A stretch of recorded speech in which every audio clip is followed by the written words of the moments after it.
భయ్యా safest car అంటే మనకి గుర్తొచ్చేది టాటా మోటార్స్. రాయ్ స్టోన్. అదే అమ్మ మార్కెట్ నుంచి ఉప్పు తీసుకొని రమ్మంటే గుర్తొచ్చేది టాటా సాల్ట్. తర్వాత తింటే సూపర్.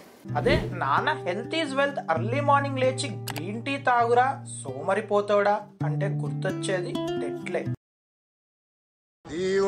అదే పక్కింటోడు ఇంకెన్ని రోజులు ఖాళీగా ఉంటావు ఐటీ జాబ్ చేయొచ్చుగా అంటే గుర్తొచ్చేది TCS.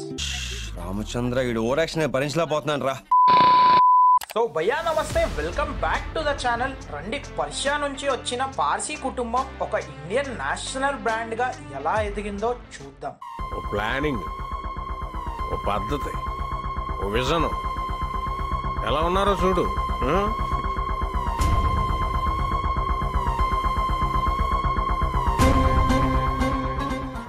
So let's go back to 1822. ఒక పార్సీ ప్రీస్ట్ కుటుంబంలో ఒక అబ్బాయి పుట్టాడు. అతని పేరు నసర్వాంజీ టాటా. వాళ్ళ పూర్వీకులు పర్షియా అంటే ఇప్పటి ఇరాన్ కి చెందిన వాళ్ళు. బట్ 7th సెంచరీలో మత కలహాల గొడవల వల్ల ఇండియా వెస్ట్ కోస్ట్ లో ఉన్న పంజాబ్ లోకి వలసొచ్చారు. నసర్వాంజీ టాటా చిన్నప్పటి నుంచే ఏదో ఒకటి సాధించాలనే పట్టుదలతో ఉండేవాడు. ఇతనికి 18 ఏళ్ల కల్లా పెళ్ళయి తండ్రి అయిపోయాడు. బికాస్ అప్పట్లో చైల్డ్ మ్యారేజ్ అనేది కామన్. సో 20 years కల్లా ఏదో సాధిద్దామనే సంకల్పంతో ఫ్యామిలీతో ముంబైకి వచ్చేసాడు. రాగానే ట్రేడింగ్ బిజినెస్ స్టార్ట్ చేశాడు. ఈ బిజినెస్ లో మేజర్ గా టెక్స్టైల్, కాటన్, స్పైసెస్ లాంటివి ట్రేడ్ చేసేవాడు. ట్రేడ్ అంటే డిఫరెంట్ ప్లేసెస్ నుంచి కొని ప్రాఫిట్ కి అమ్మేవారు. నసర్వాంజీ టాటా చదువుకి చాలా ఇంపార్టెన్స్ ఇచ్చేవారు. సో ఆయన పిల్లలకి మంచి ఎడ్యుకేషన్ ప్రొవైడ్ చేశారు. ఇయర్ 1813 ఈయన గుజరాత్ లో ఉన్నప్పుడు ఇతనికి ఒక బాబు పుట్టాడు. అతని పేరు జంషెడ్జీ టాటా. ఇతను కూడా వాళ్ళ నాన్నలాగే ఏదో సాధిద్దామనే సంకల్పంతో ఉండేవాడు. సో 14 ఏళ్లకే చదువుకుంటూ వాళ్ళ నాన్నకి బిజినెస్ లో హెల్ప్ చేస్తుండేవాడు. ఇతనికి కూడా 16 ఏళ్లకే పెళ్లి అయిపోయింది హీరాబాయితో. ఇతనికి 19 ఏళ్లకు చదువు అయిపోయేసరికి వాళ్ళ నాన్న ఇతన్ని విదేశాలకి పంపించాడు బిజినెస్ ఎక్స్పాన్షన్ కోసం. ఎందుకంటే వాళ్ళ నాన్నకి జంషెడ్జీ మీద చాలా నమ్మకం ఉండేది. ఈ నమ్మకం రావడానికి ఒక సినారియో చెప్తా చూడండి. జంషెడ్జీ 22 ఏళ్లు ఉన్నప్పుడు ఇండియా బ్రిటిష్ రూలింగ్ కింద ఉండేది. బ్రిటిష్ తనకి కావాల్సిన కాటన్ ని మేజర్ గా యుఎస్ నుంచి ఇంపోర్ట్ చేసేది. బట్ యుఎస్ఏలో సివిల్ వార్ జరగడం వల్ల యుఎస్ఏ కాటన్ ఎక్స్పోర్ట్ ని బ్యాన్ చేసింది. సడన్ గా ఇండియాలో కాటన్ డిమాండ్ పెరిగిపోయింది. ఈ విషయాన్ని జంషెడ్జీ గుర్తించి వాళ్ళ నాన్నతో కలిసి ఇండియాలో కాటన్ ట్రేడింగ్ బిజినెస్ స్టార్ట్ చేశాడు. ఇండియాలో 3 స్టేట్లు ఇంకా ఫారెన్ లో 4 దేశాలలోకి బిజినెస్ ని ఎక్స్పాండ్ చేశాడు. ఇది హ్యూజ్ సక్సెస్. టాటాకి 200% ప్రాఫిట్స్ ని తెచ్చింది. But life is a roller coaster ride. ప్రతి ఒక్కరి లైఫ్ లో అప్స్ తో పాటు డౌన్స్ కూడా ఉంటాయి. అలాగే జంషెడ్జీకి లైఫ్ లో డౌన్ సైడ్ వచ్చింది. యుఎస్ఏ లో సివిల్ వార్ అయిపోయేసరికి కాటన్ ఇంపోర్ట్ ఫ్రమ్ యుఎస్ఏ మళ్ళీ స్టార్ట్ అయింది. ఇన్వెస్టర్స్ ఇన్వెస్ట్ చేసిన డబ్బులు రివర్స్ ఇవ్వమని గొడవ చేశారు. సో తన ఇల్లుని కూడా అమ్మేశాడు. కానీ జంషెడ్జీ హోప్ వదలలేదు. అసలు కాటన్ ట్రేడింగ్ ఎందుకు, మనమే కాటన్ ప్రొడక్షన్ బిజినెస్ ని ఎందుకు స్టార్ట్ చేయొద్దు అని ముంబై నుంచి 770 కిలోమీటర్స్ దూరంలో ఉన్న నాగ్పూర్ లో ఎంప్రెస్ మిల్ స్టార్ట్ చేశాడు. కానీ అందరూ నవ్వారు. ఎందుకంటే ముంబై లాంటి పోర్ట్ ఏరియాని వదిలేసి ఆల్మోస్ట్ 800 కిలోమీటర్స్ అవతల మిల్ ఓపెన్ చేశాడు ఏంటా అని. ఇక్కడ మనం ఒకటి గమనించాల్సింది ఏంటంటే అది 1870. అప్పట్లో ఇప్పటిలాగా లాజిస్టిక్స్ ఉండేవి కాదు. కానీ జంషెడ్జీది తెలివే వేరు. నాగ్పూర్ లో మిల్ పెట్టడానికి రీజన్ నాగ్పూర్ లో కాటన్ ఫార్మింగ్ ఎక్కువ. సో మిల్ కి కావాల్సిన రా మెటీరియల్ చీప్ రేట్ లో దొరికేది. ఇంకేంటి ఎంప్రెస్ మిల్ సూపర్ హిట్. కానీ జంషెడ్జీకి అక్కడ ఒక చిక్కు ఎదురైంది. అప్పట్లో ఇండియన్స్ ని కంపెనీస్ లో లేబర్ గా వాడేవారు బ్రిటిష్ వాళ్ళు. డేకి 14 నుంచి 16 గంటలు యావరేజ్ గా వర్క్ చేయించేవారు. దట్స్ వై వర్కర్స్ అంత ఎఫిషియెంట్ గా అవుట్పుట్ ఇచ్చేవారు కాదు. సో జంషెడ్జీ వర్కర్స్ ఎఫిషియన్సీ పెంచాలని 8 hours work per day concept ని మిల్ లో ఇంట్రడ్యూస్ చేశారు. అదే కాకుండా ఎంప్లాయీస్ కి పిఎఫ్, ఇన్సూరెన్స్, గ్రాడ్యుయిటీ ఇంకా లీవ్స్ విత్ పే ప్రొవైడ్ చేశాడు. ఇంకా ఎంప్లాయీస్ లో ప్రొడక్టివిటీ పెరిగింది. వర్కర్స్ పనిచేస్తే ఎంప్రెస్ మిల్ లోనే పనిచేయాలనే స్థాయికి కంపెనీ ఎదిగింది. He was the founder and first CEO of Tata group.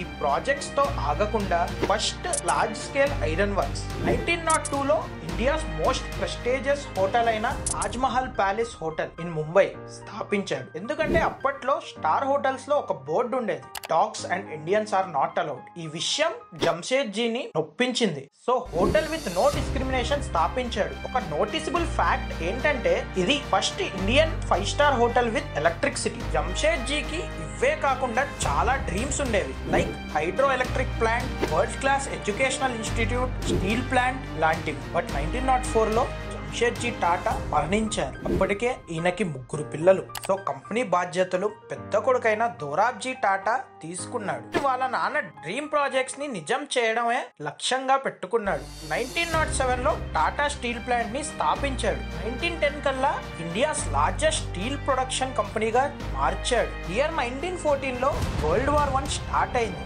So British వాళ్ళకి వార్ ఎక్విప్మెంట్ కి కావాల్సిన స్టీల్ వీళ్ళే సప్లై చేసేవారు. వాళ్ళ స్టీల్ యొక్క స్టాండర్డ్స్ ఎంత హై అంటే ఈ స్టీల్ తో తయారు చేసిన ట్యాంక్స్ మీద పడ్డ ఎక్స్ప్లోజివ్స్ ని ఈజీగా విత్స్టాండ్ అయ్యేది. అప్పట్లో lord Chelmsford, governor general and viceroy of India చెప్పాడు, I can hardly imagine what we should have done during these 4 years if Tata company had not been able to gift us steel rails and I have came to express my thanks.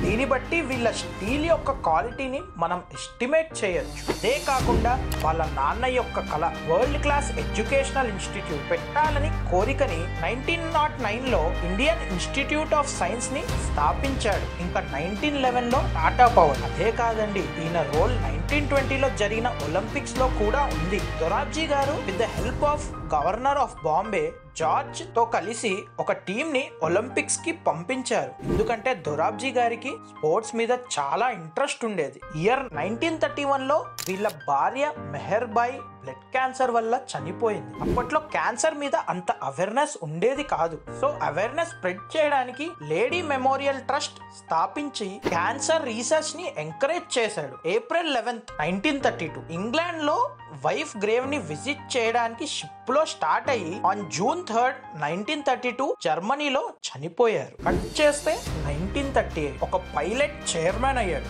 అప్పటిదాకా నౌరోజీ సక్లట్ వాలా chairman గా కొనసాగాడు. ఈ pilot ఎవరో కాదండి, తనే JRD Tata. ఈయన నసర్వాంజీ Tata cousin కొడుకు. ఈయన France లో తన బాల్యాన్ని గడిపాడు. ఆయన ఫ్రాన్స్ నుంచి రాగానే చైర్మన్ అవ్వలేదు. ఫస్ట్ జేఆర్డి టాటా ఒక అన్పేడ్ అప్రెంటిస్ గా పనిచేశాడు టాటాలో. ఈయన పనితనం ఇంకా సోషల్ సర్వీస్ కి టాటా బోర్డ్ మెచ్చి 1938లో చైర్మన్ ని చేసింది. 1932లో జేఆర్డి టాటా టాటా ఎయిర్లైన్స్ ని కనిపెట్టాడు. ఇది most prestigious airline in the world గా ఎదిగింది. కానీ 1952లో ఎయిర్ కార్పొరేషన్ యాక్ట్ వల్ల టాటా ఎయిర్లైన్స్ ని ఇండియన్ గవర్నమెంట్ తన కంట్రోల్లోకి తీసుకొని ఎయిర్ ఇండియాగా పేరు మార్చింది. స్టిల్ జేఆర్డి టాటానే చైర్మన్ గా ఉండేవాడు. ఈయన ఆధీనంలో 15 కంపెనీలు, $100 million వాల్యుయేషన్ లో ఉండే టాటా గ్రూప్ ని 95 కంపెనీస్ 5 బిలియన్ వాల్యుయేషన్ కి పెంచాడు. జేఆర్డి టాటా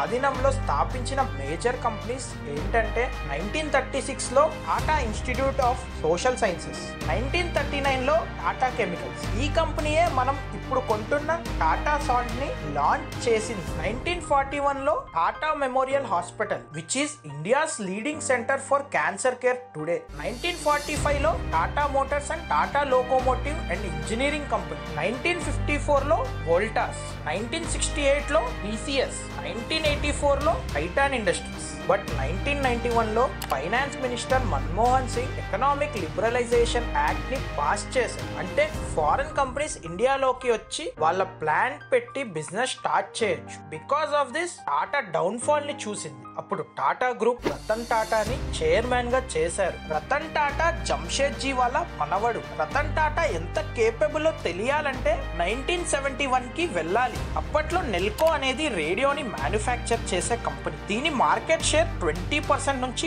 2% కి పడిపోయింది ఆ ఇయర్ లో. సో రతన్ టాటాకి దీనిని రివైవ్ చేయమని టాస్క్ ఇచ్చారు. అప్పుడు రతన్ నెల్కో అనుకోని రేడియో మ్యానుఫ్యాక్చరింగ్ బిజినెస్ నుంచి శాటిలైట్ కమ్యూనికేషన్ బిజినెస్ కి మార్చాడు. వెంటనే 2% కి పడిపోయిన మార్కెట్ షేర్ మళ్ళీ 20% కి ఇంక్రీజ్ అయింది బై 1975. రతన్ టాటా కూడా చాలా కంపెనీస్ టాటా గ్రూప్ లో ఇంక్లూడ్ చేశారు యాజ్ ఎ చైర్మన్. లైక్ 2000 లో టెట్లే, 2007 లో వరల్డ్ లో స్టీల్ జైంట్ అయిన కోరస్ గ్రూప్, 2008 లో jaguar and land rover. Year 2012 ఒక సెలక్షన్ కమిటీ డిసిజన్ బట్టి సైరస్ మిస్త్రీని టాటా గ్రూప్ చైర్మన్ చేశారు. సైరస్ మిస్త్రీ రతన్ టాటా వాళ్ళ బావ. బట్ టాటా గ్రూప్ ఆయన పనితనంలో లోటుబాటులు చూసేసరికి 2017 లో నటరాజన్ చంద్రశేఖరన్ ని చైర్మన్ చేశారు. ఈయన 30 ఇయర్స్ నుంచి టీసీఎస్ లో వర్క్ చేసి CEO ఆఫ్ టీసీఎస్ గా ఎదిగి ఇప్పుడు చైర్మన్ ఆఫ్ టాటా గ్రూప్ అయ్యారు. ఈయన 1952 లో నేషనలైజ్ అయిన ఎయిర్ ఇండియాని తిరిగి మళ్ళీ టాటా గ్రూప్ లో చేర్చాడు. సో ఇది భయ్యా టాటా గ్రూప్ యొక్క గ్రేట్ హిస్టరీ. మనం చూస్తే Tata group is not just a group of companies whose vision is just profit. It's about employees welfare, social uplifting and much more. దీని నుంచి మనం చాలా నేర్చుకోవచ్చు. That's why Tata is not just a company, it's an emotion. అన్నా నేను మళ్ళొచ్చిన అన్నా ఈ channel తెలుసుకుందామన్నా, trending లో ఉండాలన్నా. ఒకరు ఈ వీడియో షేర్ చేయండి అన్న. మంచి ఇన్ఫర్మేటివ్ కంటెంట్ తీసుకొస్తాం అన్న. తెలుసుకుందాం బిడ్డగా నలుగురికి నాలెడ్జ్ స్ప్రెడ్ చేయడమే తెలుసన్నా, నలుగురిని చెడగొట్టుడు తెలియదన్నా. మట్టి అన్నా, ఈ మట్టికి తెలుసు అన్న నేను యాక్టింగ్ చేస్తున్నాను, పని చేస్తున్నానని.